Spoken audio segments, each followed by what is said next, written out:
ये बहुत बड़ी खबर इस वक्त मिल रही है। एक अभिनेत्री के साथ चैट्स हैं उसमें जो जज के समक्ष चैट्स रखी गई और इन चैट्स को बड़े सबूत के तौर पर एनसीबी रख रही है। उस चैट में एक अभिनेत्री का नाम है, वो चैट एक अभिनेत्री के साथ है और इसमें आर्यन खान की अभिनेत्री से ड्रग्स को लेकर बातचीत हो रही है। अब ये अभिनेत्री कौन है, ये बड़ा सवाल बना हुआ है और अभिनेत्री तक कब पहुंचेगी एनसीबी, क्या उनसे अब पूछताछ होगी? सवाल बहुत सारे हैं, लेकिन ये बहुत बड़ी खबर इस वक्त जो व्हाट्सएप चैट का जिक्र किया जा रहा है, एनसीबी इसको बहुत बड़े प्रूफ के तौर पर रख रही है और यही वजह है कि एनसीबी अभी हिरासत चाहती है, एनसीबी अभी कस्टडी चाहती है, आर्यन खान की पूछताछ करना चाहती है। तो बड़ी खबर आपको दे रहे हैं कि एक्ट्रेस से चैट, उभरती एक्ट्रेस संग आर्यन खान की चैट्स और आर्यन खान को एनसीबी ने आर्यन खान को चूंकि हिरासत में लिया है तो ऐसे में एनसीबी को आर्यन और उभरती हुई एक्ट्रेस की चैट मिली है। उभरती हुई एक्ट्रेस बताए जा रहे हैं, इसके साथ चैट मिली है, सूत्रों के हवाले से खबर, और नशे को लेकर इन चैट्स में बातचीत हो रही है और कोर्ट में बहस के दौरान एनसीबी ने ये जो चैट है इनकी पूरी डिटेल सौंपी है, पूरी की पूरी चैट की डिटेल कोर्ट को सौंपी गई है। एनसीबी ने डिटेल सौंपी और इसी से खुलासा हो रहा है, जानकारी मिल रही है कि एक उभरती हुई एक्ट्रेस के साथ आर्यन खान की चैट्स हैं और नशे को लेकर, ड्रग्स को लेकर बातचीत हो रही है। कोर्ट में बहस के दौरान ये बातें रखी गई। बहुत बड़ी खबर आपको दे रहे हैं।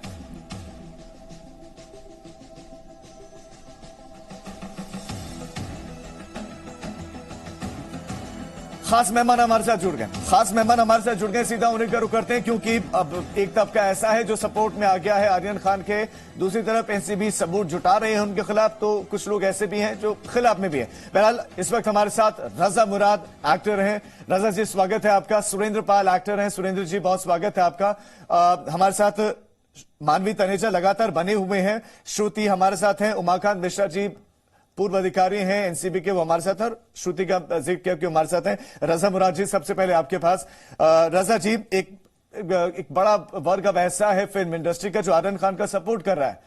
एनसीबी कह रहे हैं कि हमारे पास फैक्ट्स हैं, हमारे पास व्हाट्सएप चैट्स हैं, लेकिन उसके बाद भी चूंकि बहुत गंभीर मामला हो जाता है तो ऐसे में क्यों नहीं ये वर्ग अभी वेट कर रहा है, इंतजार क्यों नहीं करता कि ठीक है कोर्ट फैसला सुना दे, लेकिन पहले ही आर्यन खान के सपोर्ट में कूद जाना और ये कहना कि नहीं वो छोटा है, वो इनोसेंट है, ये कितना सही है? और क्या ये अगंभीरता नहीं दर्शाता है इस वर्ग की? देखिए, ऐसा है कि क्योंकि मामला जो है वो अदालत में है तो हमें कोई हक नहीं पहुंचता किसी भी सिविलियन को कि वो ये कहे कि कोई इनोसेंट है या कोई गुनाहगार है। इसका फैसला तो अदालत ही करेगी। जहां तक सवाल है इस केस का, तो ये प्रेरोगेटिव है ऑनरेबल जज साहब का कि वो क्या फैसला सुनाते हैं और मैं समझता हूं कि उनका जो भी फैसला होगा वो बेहतर होगा, क्योंकि गैलरी में बैठना आसान होता है और जो खेल रहा है, जो पिच पर है, जो लोग मैदान में हैं, उन्हें पता है कि क्या सूरत हाल है। तो हर इंसान जो है आजकल खुद अपनी अदालत लगा लेता है, खुद ही वकील हो जाता है, खुद ही प्रोसिक्यूटर हो जाता है और खुद ही फैसले सुना देता है। ये बात अच्छी नहीं है, उचित नहीं है। मैं ये कहता हूं कि अदालत जब हमारे मुल्क की है उसके फैसले का आप इंतजार कीजिए। पहले से ही आप किसी नतीजे पर मत पहुंचिए कि कौन सही है और कौन गलत है। हम मानते हैं कि भाई माँ बाप के दिल पे क्या गुजर रही होगी, लेकिन औरों के भी माँ बाप हैं, 8 जो अंडर ट्रायल हैं उनके भी तो माँ बाप हैं, वो भी तो एक मेंटल टॉर्चर से गुजर रहे होंगे। उनके बारे में भी सोचिए ना कि भाई माँ बाप तो सबके होते हैं, सारे माँ बाप अपने बच्चों से प्यार करते हैं, उनके दिल पे भी सांप लौट रहे होंगे यकीनन कि उनके बच्चे पिछले 17-18 दिन से कैद में मुब्तला हैं। तो मैं यही कहता हूं कि अदालत पर यह फैसला छोड़िए और अदालत जो फैसला करती है, तो अदालत जो है वो इंतजार ही नहीं किया जा रहा है। श्रुति, सवाल यही कि माना कि अभी दोषी नहीं ठहराया गया है आर्यन खान को, लेकिन वो निर्दोष भी तो साबित नहीं हुए ना, तो ऐसे में नतीजे पर कैसे पहुंच गए एक्टर्स, ऐसे में नतीजे पर कैसे पहुंच गए राइटर्स? और क्यों ये कह रहे हैं कि चूंकि वो एक बड़े शख्स की वो औलाद हैं, बच्चे हैं, इसीलिए उनको टारगेट किया जा रहा है, चूंकि वो हाई प्रोफाइल है इसलिए उनको टारगेट किया जा रहा है? जी राजीव, ये मैं मानती हूँ इनका ये कहना बहुत बहुत गलत है।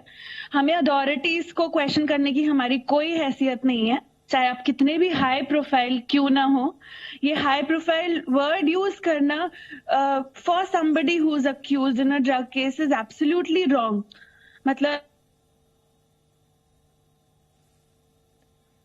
ठीक है, मैं आपके पास लौट रहा हूं। सुरेंद्र जी, जब आप कहते हैं कि वो हाई प्रोफाइल हैं, जब आप सवाल उठाने लगते हैं एनसीबी पर, जब आप मीडिया पर सवाल उठाने लगते हैं, तो क्या तब आप पर सवाल नहीं उठेंगे कि क्या आप ड्रग्स मंडली का सपोर्ट कर रहे हैं? तब आप पर क्यों ना सवाल उठे कि आप नहीं चाहते कि ड्रग्स मंडली का खुलासा हो? जी, मैं तो बिल्कुल चाहता हूं कि इन चीजों का खुलासा होना चाहिए। हमारे जो एफिशिएंट ऑफिसर्स हैं, जिन्होंने समीर वानखेड़े साहब ने जिस तरह से रेड डाली है और जिस तरह से रेड में लोगों को पकड़ा है, तो हमें अपने एडमिनिस्ट्रेशन का मोराल को डाउन नहीं करना चाहिए। उन्होंने एक अच्छा कार्य किया है, उसकी हमें निंदा नहीं करना चाहिए, बल्कि उनकी तारीफ करना चाहिए कि हमारे यहाँ लॉ एंड ऑर्डर जो है धीरे धीरे काफी विकसित होता चला जा रहा है। पॉलिटिशियंस के क्लचेस से निकलता चला जा रहा है। कोई बच्चा किसी का भी हो, चाहे गरीब का हो या अमीर का हो, बच्चा बच्चा होता है, औलाद औलाद होती है, सबकी होती है। और गलत काम जो है वो गलत काम है। हमें न्यायपालिका के ऊपर पूरा विश्वास है कि वो जो भी कदम उठाएंगे सही उठाएंगे और उनके हित में उठाएंगे। और अगर मैं ये कहता हूं कि ड्रग्स जिस तरह से फैल रहा था शहर के अंदर, और जिस तरह के आपने पंजाब के हालात भी देखे हुए हैं, तो मुझे लगता है कि इस तरह की कार्रवाई बहुत उचित कार्रवाई है और इसका समापन होना चाहिए। ये एक विषैला नाग है, इसको मारना ही चाहिए, खत्म करना चाहिए और लोगों के अंदर भय भी आना चाहिए, ताकि लोग जो है ड्रग्स का सेवन ना करें और उसके अंजाम भी देखें कि क्या क्या करने से हमें क्या नुकसान भी उठाना पड़ता है। बेटा सबका प्यारा होता है, चाहे वो गरीब का हो या अमीर का हो। मैं ये नहीं कहता हूँ शाहरुख खान साहब का बेटा है तो उनको छोड़ देना चाहिए, उनको ये कर देना चाहिए, नहीं। हमें अपनी न्यायपालिका पे पूरा भरोसा है। वो जो भी समस्या तो यही है ना कि सीधा नतीजे पर पहुंच गए खुद ही, जैसे कि रजा मुराद जी भी कह रहे थे कि खुद ही अदालतें, खुद ही वकीलें, खुद ही जज हैं, सब फैसला भी सुना दे रहे हैं और एक निर्णय ले लिया कि नहीं वो तो निर्दोष है। हमारे साथ उमाकांत मिश्रा जी हैं, जो कि पूर्व अधिकारी रहे हैं एनसीबी के। उमाकांत जी, क्या मोराल पर क्या असर पड़ता है जब एक इतना बड़ा वर्ग और इतने बड़े बड़ी शख्सियत जो प्रभाव रखती है समाज में, वो सीधा एनसीबी को कटघरे में खड़े कर दें? आप लॉ एंड ऑर्डर को मेंटेन करने में काम कर रहे हैं, आप ड्रग्स कैसे खत्म हो इसके लिए काम कर रहे हैं, लेकिन आप पर सवाल उठा दिए जाए कि नहीं आप एक माइंडसेट के साथ काम कर रहे हैं। देखिए, as a member of the public, आप हर वक्त आमतौर से जब भी आप रास्ते में चलते होंगे, कोई भी समाज का कोई भी आपका काम हो, घर का काम हो या बगल का काम हो, the first thing it will comes कि भाई सरकार के ऊपर दोष दे, भाई सरकार कुछ नहीं करता। एक बड़ा कॉमन रिफ्रेन है। दूसरी बात यह है, यही जो पर्टिकुलर एग्जाम्पल आयन खान साहब का भी हम लेंगे और बात करेंगे, आप देखेंगे कि जो सरकारी एजेंसी से वो बड़ा फेवरेट पंचिंग बैग होते हैं। क्यों? अगर मान लीजिए आयन खान जी को अगर सेकेंड डे में ही छोड़ देते, मान लीजिए, मैंने हाइपोथेटिकली मैं बता रहा हूँ कि ये कंजम्पशन वाला है, वो कहें कि भाई कोई ये नहीं है, उनके पास मिला नहीं है, सिर्फ कंजम्पशन है, और उसी वक्त भी अगर मानो कंज्यूम नहीं किए हैं, उनके ब्लड सैंपल में कुछ मिला नहीं, कोई नहीं है, वो ठीक है, तो अगर कंजम्पशन है उनको छोड़ दिया जाए। यही आप लोग या वही समाज के बाकी जो लोग, जो सेक्टर्स हैं, वो बोलते हैं देखो जी बड़े बेटे का बाप है इसीलिए कुछ नहीं हुआ, लेकिन अगर कोई छोटे वाला होता तो उसको कुछ सुनवाई नहीं, वो जेल में डाल देते। तो बेसिकली क्या है कि ये कॉमन परसेप्शन को लेके हम चलते हैं, लेकिन सच कोई जो, जैसे मुराद साहब ने कहा, राजा मुराद साहब ने कहा कि भाई गैलरी में बैठ के कमेंट पास करना बड़ा इजी है। जो उस दौर से गुजर रहा है, एक दौर में आर्यन खान साहब और उनके दोस्त लोग हैं, एक दौर में एनसीबी है, सब अपना अपना दायरे में काम कर रहे हैं। And it is too early, we are not even crossed 1 month from the date of detection. शायद 1 महीना हुआ या नहीं हुआ, तो बड़ा इनिशियल स्टेज है। इसी स्टेज में इवन कोर्ट भी जो एविडेंस है वो स्टेज नहीं है कि बड़ा डिटेल अप्रेज करके कुछ अपना फैसला दे, वो भी अपने दायरे में काम करेंगे। एनसीबी इन्वेस्टिगेशन कर रहा है तो उसके पास टाइम है, चाहे वो 90 दिन का हो, चाहे वो 180 दिन का हो, डिपेंड्स कि भाई कितना क्वांटिटी उनको मिला, उतना ये है। तो it is too early to say. खाली मैं यही कहना चाहूंगा कि भाई लेट द कोर्ट डिसाइड। उन्होंने तो सर निर्दोष करार दे दिया ना। मानवी, मुझे आपके पास आना है, मैं आपसे सवाल लूंगा, लेकिन एक छोटा सा रिएक्शन रजा मुराद साहब मैं आपसे लेना चाहूंगा। सवाल सर ये है कि जो लोग सपोर्ट में उतर आए हैं या जिन लोगों ने जो लोग एक नतीजे पर पहुंच गए कि वो निर्दोष है, इन लोगों के क्या हित छुपे हुए? आखिर क्यों ये लोग सपोर्ट कर रहे हैं? नतीजे का इंतजार, कोर्ट के फैसले का इंतजार क्यों नहीं करते लोग? देखिए, या तो वो ड्रग्स के कानून से वाकिफ नहीं है। शराब पीने और ड्रग्स लेने में जमीन आसमान का फर्क है। शराब पी के अगर कोई गिरफ्तार होता है या ड्रग्स लेता हुआ कोई गिरफ्तार होता है तो जो ड्रग्स लेने वाला है वो बहुत ही संगीन जुर्म कर रहा है, और जो इसकी सजाएं हैं वो इतनी सख्त हैं, ना सिर्फ हमारे मुल्क में बल्कि ऐसे बहुत से मुल्क हैं जहां पे अगर आपके पास 15 ग्राम ड्रग मिलती है तो आपको फायरिंग स्क्वाड के सामने खड़ा कर दिया जाता है, क्योंकि इसके बड़े नुकसानात हैं। ड्रग लेने के बड़े नुकसानात हैं, आपकी सेहत भी खराब होती है और इसका आपके परिवार पर और पूरे सोसाइटी पर इसका बहुत बुरा असर पड़ता है।